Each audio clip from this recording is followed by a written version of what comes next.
Assalamu alaikum viewers, welcome to the fourth episode of ISO 9001 series, and today we will be discussing about the risk-based thinking.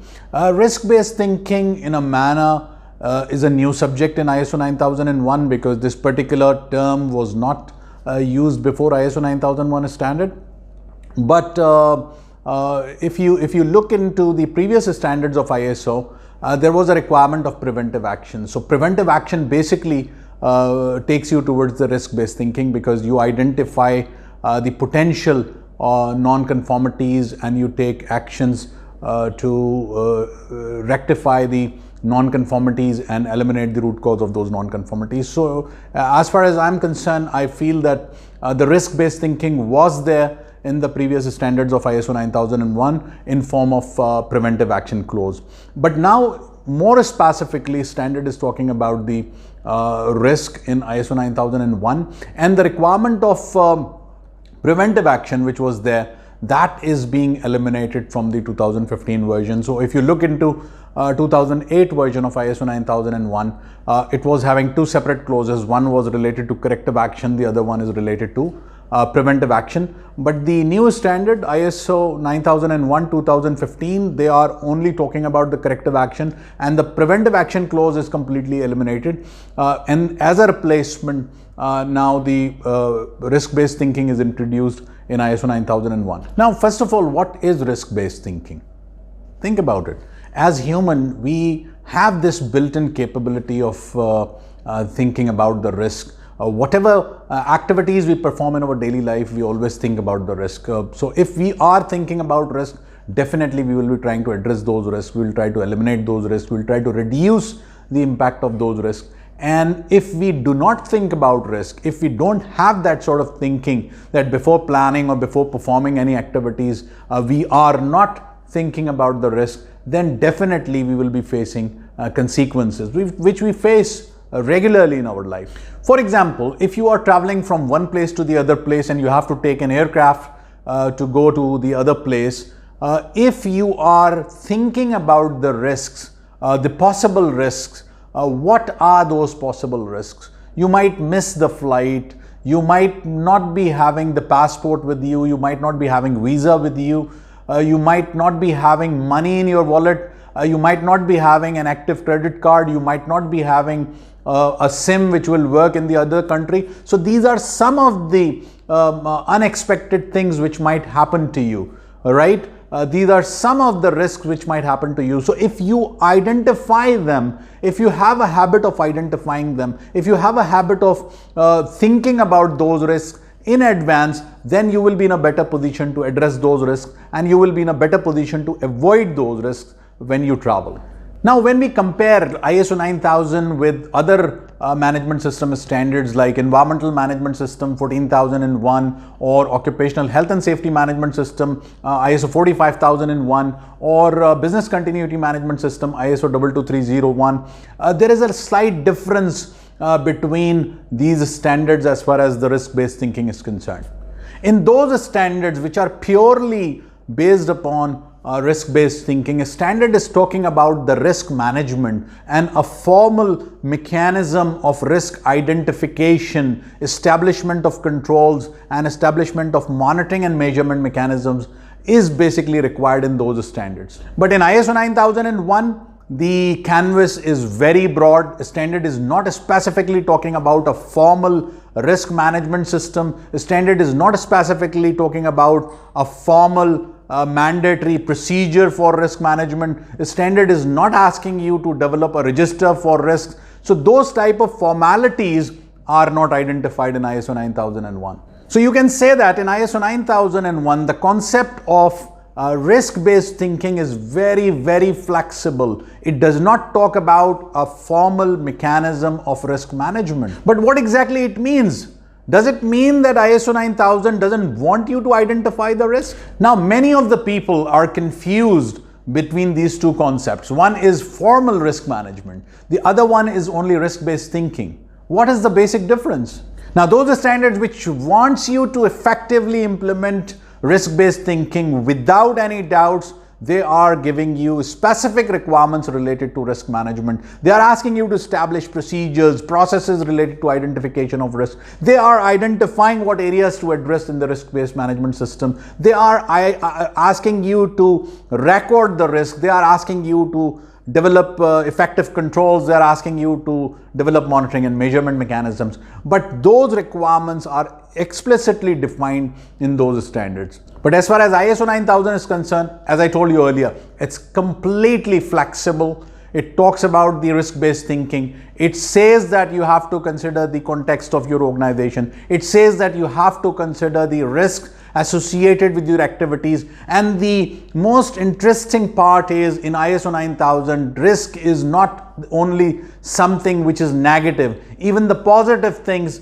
are also considered the risk. So in ISO 9000's point of view, the risk can be negative. Something unexpected can happen, which is negative. Something unexpected, negative event, that will be considered as a risk. At the same time, something unexpected which is in your favor, which is positive, that will also be considered as a risk in ISO 9001. And we call this risk as an opportunity in ISO 9001. So whenever you think about risk in ISO 9001, you have to think about negative things, negative unexpected outcomes, and positive things as well, positive unexpected outcomes as well. Now, because ISO 9000 is not giving you a specific requirement for the risk management system and not asking you to develop a procedure or a process or maintain a register for risk, many people get confused and many people completely neglect this requirement.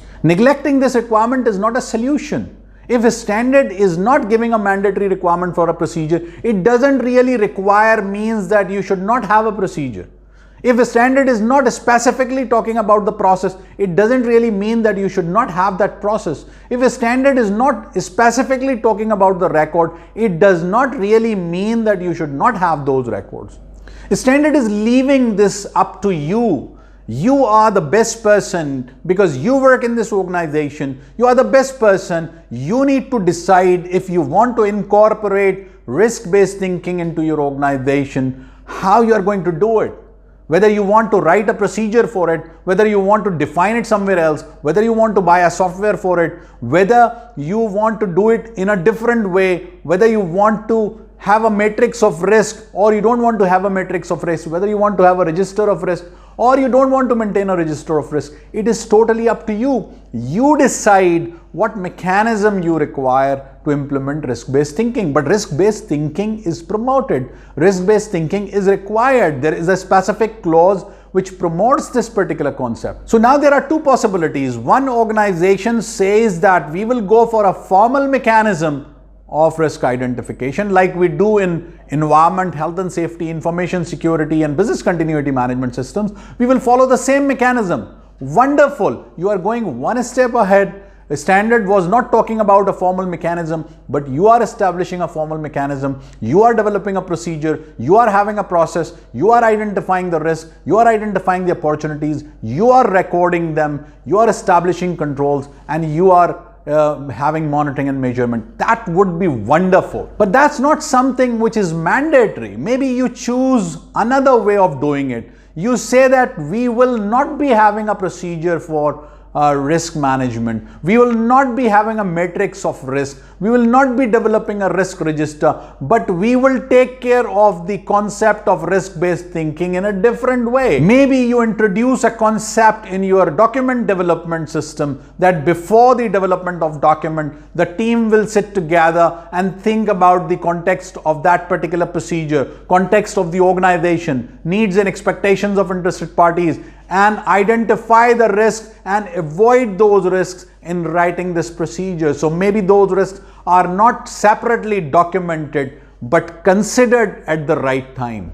Or maybe you say that once in a year the top management will sit together, they will perform the analysis, they will identify the possible hazards, they will identify the possible opportunities, they will identify the possible risks, and they will discuss about the remedies, they will discuss about the corrective actions. Those corrective actions might be raised through the minutes of the meetings. So the point is, different organizations can choose to act in a different way, but you have to act.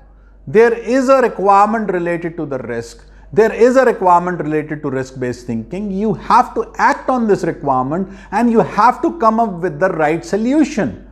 Your solution might be different from the other organizations, but you have to have a solution. You can't simply ignore it because the standard is not talking about a documented procedure or register of risk. Now the problem is most of the people who are implementing ISO 9001, they are not really understanding this particular concept. They don't really know that without documentation, without a procedure or without a mandatory procedure or a format, how they can implement risk-based thinking. So I have seen in many organizations, people are not identifying the risk. And when you discuss with them why you're not identifying the risk, why you're not recording the risk, why you're not documenting the risk, the answer is very simple. The standard does not specifically ask about it. When you ask about the controls, when you ask about monitoring and measurement, they are not establishing appropriate controls. They are not specifically identifying monitoring and measurement. And the answer is very simple, that standard is not specifically defining what to monitor, what to control, and what to measure. Once again, I will emphasize, I emphasized at the beginning of this standard is providing a broader framework. It is not going into the nitty-gritty details. So if you cannot see what is behind the requirements, what is the expectation behind a defined requirement, believe me, you will not be able to effectively implement the system. So behind this risk-based thinking, what mindset is working? What exactly standard wants you to do? The standard wants you to tackle those risks. How do you tackle those risks? You need to identify them. You need to take actions, you need to establish controls, and you need to have monitoring and measurement in place. And if you are deviating, you should have a mechanism of corrective action. If you don't do this, you are not basically handling the risk. So my humble request to all the quality professionals, please do not go into the debate of mandatory requirements, what is written in the standard and what is not written in the standard, whether procedure is mandatory or not mandatory, whether the record is mandatory or not mandatory. Come out of this debate. Come out of this debate and think about the broader requirement, the broader concept, the broader philosophy of risk management. So I believe this is a wonderful philosophy. I believe ISO 9000 has taken the right step in the right direction. And the risks, whether positive or negative, they needs to be considered. Mechanism is totally up to you. You find a way, the best way which suits your organization. Identify the risk. You develop a mechanism where you can take appropriate corrective actions in timely manner. You develop controls, you implement controls, you make sure that they are effective, and you ensure that regular monitoring and measurement is done, and you take appropriate corrective and preventive actions whenever they are necessary. So this is totally up to you. If you implement this philosophy, believe me, you will be having definite improvement within your organization without any further delays, because whatever you missed in the past, now you have an opportunity to capture. Now you have an opportunity to identify the opportunities.